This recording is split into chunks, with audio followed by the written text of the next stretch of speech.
Son of Bengal বাংলার খবর, আপনাদের সাথে আপনাদের পাশে। বাঁকুড়া বিধানসভা নির্বাচনের প্রচারে তৃণমূল কংগ্রেস প্রার্থী ডক্টর অনুপ মণ্ডলের সমর্থনে এক বর্ণাঢ্য পথসভা ও প্রচার কর্মসূচি পালিত হলো বাঁকুড়া শহরের প্রাণ কেন্দ্র সার্কিট হাউস মোড়ে। এই সভায় প্রধান বক্তা হিসেবে উপস্থিত ছিলেন তৃণমূলের তারকা সাংসদ তথা যুবনেত্রী সায়নী ঘোষ। ডক্টর অনুপ মণ্ডলের সমর্থনে সায়নী ঘোষের ঝোড়ো প্রচার।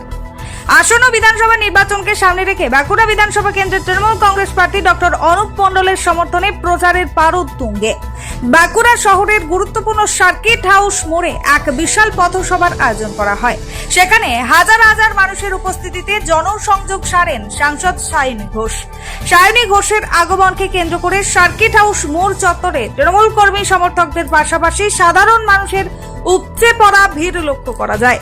সভায় বক্তব্য রাখতে গিয়ে সায়নী ঘোষ রাজ্যের সরকারের জনমুখী প্রকল্পগুলির কথা তুলে ধরেন এবং বাঁকুড়ার মানুষের কাছে ডক্টর অনুপ মণ্ডলের জয়ের আবেদন জানান। চিকিৎসক প্রার্থী অনুপ মণ্ডলের স্বচ্ছ ভাবমূর্তি ও জনসেবার মানসিকতাকে হাতিয়ার করে তিনি বলেন, এলাকার সার্বিক উন্নয়নের জন্য এমন মানুষের প্রয়োজন। প্রচার মঞ্চ থেকে বিজেপি ও অন্যান্য বিরোধী দলগুলিকে তীব্র ভাষায় আক্রমণ করেন তিনি। ডক্টর অনুপ মণ্ডল জানান, তিনি চিকিৎসক হিসেবে যেভাবে মানুষের সেবা করেছেন, বিধায়ক নির্বাচিত হলে সেই সেবাকে আরো বৃহত্তর স্তরে পৌঁছে দেবার চেষ্টা করবেন। বাঁকুড়া থেকে মোহাম্মদ শাহজাহান আনসারীর রিপোর্ট, সন অফ বেঙ্গল বাংলার খবর। শক্ত ঘাঁটি ছিল বলবো, আর শক্ত ঘাঁটি থাকবে না। আজকে যেভাবে লোক এসছেন, যেভাবে স্বতঃস্ফূর্ত সমর্থন আমরা পেয়েছি, এটা যে কেউ বলতে পারবে যে তৃণমূল কংগ্রেস এবার বাঁকুড়া সিট জিতছে। অমিত শাহ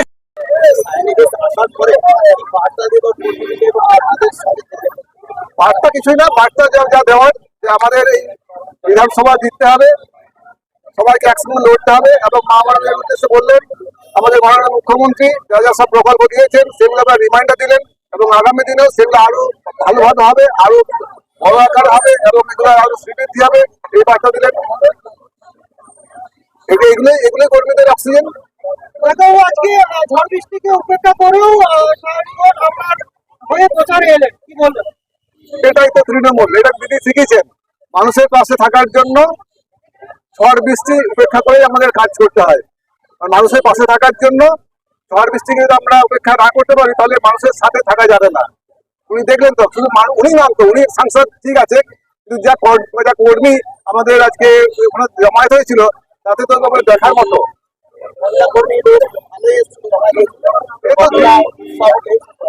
নিশ্চয়ই এটা দিদির শক্তি। এটা দিদি মহিলাদের পাশে সবসময় থাকে। এই তোমার জাতির পাশে, জাতির উন্নতির জন্য প্রথম স্টেপ হচ্ছে মহিলাদের উন্নতি, মহিলাদের পাশে দাঁড়ানো, এবং সেটা দিদি আমাদের দল বরাবরই করছেন, প্রথম থেকে করছেন। আপনি জানেন যে লক্ষ্মীর ভান্ডার কেন দিয়েছে? অনেকে আমাদের অপোনেন্ট পার্টি ক্রিটিসাইজ করেন যে লক্ষ্মীর ভান্ডার, যারা বুঝতে জানে না, যাদের বিবেক বুদ্ধিহীন, যে লক্ষ্মীর ভান্ডার কেন দেওয়া হয়, এটা ভিক্ষা নয়। লক্ষ্মীর ভান্ডার দেওয়া হয় সেলফ ডিপেন্ডেন্সি। আমার কাছে ১,৫০০ টাকাটা কোনো ব্যাপার নয়, কিন্তু ১,৫০০ টাকার যাদের কাছে অনেক ব্যাপার বা অনেকটা আমাদের সেলফ ডিপেন্ডেন্সি বাড়ায়, সেই জিনিসটা বোঝার ক্ষমতা যাদের নাই, তারাই ক্রিটিসাইজ করে যে লক্ষ্মীর ভান্ডার ভিক্ষা দেওয়া হয়। আমার প্রচারের রুটিন যেমন অ্যাজ ইউজুয়াল হয়, আমরা সকাল ৯টা থেকে শুরু করি, ৯টা থেকে আমরা ১টা পর্যন্ত গ্রামে গ্রামে প্রচার করি। আবার সন্ধ্যের সময় আমরা ওয়ার্ডে প্রচার করি ৪:৩০ থেকে ৭টা পর্যন্ত। তারপর ৮টা থেকে ১০টা কর্মী মিটিং এ সব করতে থাকি আমরা। এটা আপনারা দেখতে পাচ্ছেন, আমার দুটো দিক থেকে আমি পজিটিভ সাইডে আছি। আমাদের যা মাননীয় মুখ্যমন্ত্রী যা করেছেন, তার যা কার্যকলাপ, যা প্রকল্প, সেগুলোর সব পজিটিভ ফিডব্যাক। সঙ্গে সঙ্গে আমি বিগত ২০ বছর ধরে বাঁকুড়াতে আছি এবং আমি সবসময় চেষ্টা করেছি ডাক্তারের সঙ্গে সঙ্গে মানুষের পাশে থাকার। সেটা আমার পক্ষে এটা পজিটিভ ফিডব্যাক।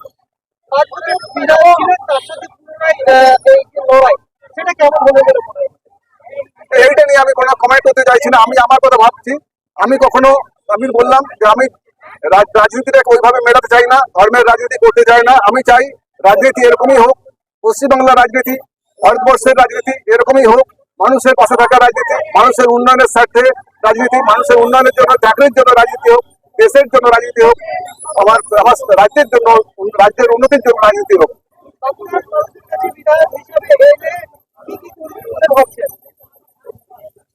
প্রথম কথা যেটা হয়েছে আমি দেখেছি আমার হেলথ সিস্টেম, আমি যেহেতু ডক্টর আমি চেষ্টা করবো হেলথ সিস্টেমের উন্নতি, যেটা অলরেডি আমাদের মাননীয় মুখ্যমন্ত্রী আমাদের যেটা ডিক্লারেশন দিয়ে দিয়েছেন ইস্তফাতে, যে আমাদের ইস্তেহারে দিয়েছেন রাজগ্রামে একটা হসপিটাল হবে, সারেঙ্গাতে একটা 100 বেডের হসপিটাল হবে, সালচোয়াতে একটা সুপার স্পেশালিটি হসপিটাল হবে।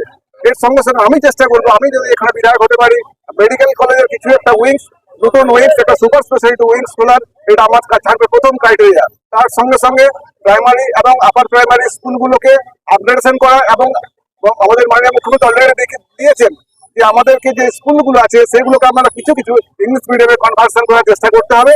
এরপর সঙ্গে সঙ্গে পানীয় জলের ব্যবস্থা এগুলো আমাদের করতে হবে সকলের জন্য। নমস্কার, আপনারা দেখছেন সন অফ বেঙ্গল বাংলার খবর।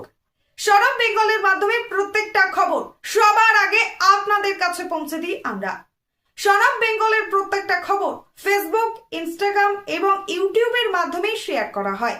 আমাদের ফেসবুক পেজ, ইউটিউব এবং ইনস্টাগ্রাম আপনারা দেখুন, ফলো করুন এবং শেয়ার করে দিন প্রত্যেক সংবাদ প্রেমীদের কাছে।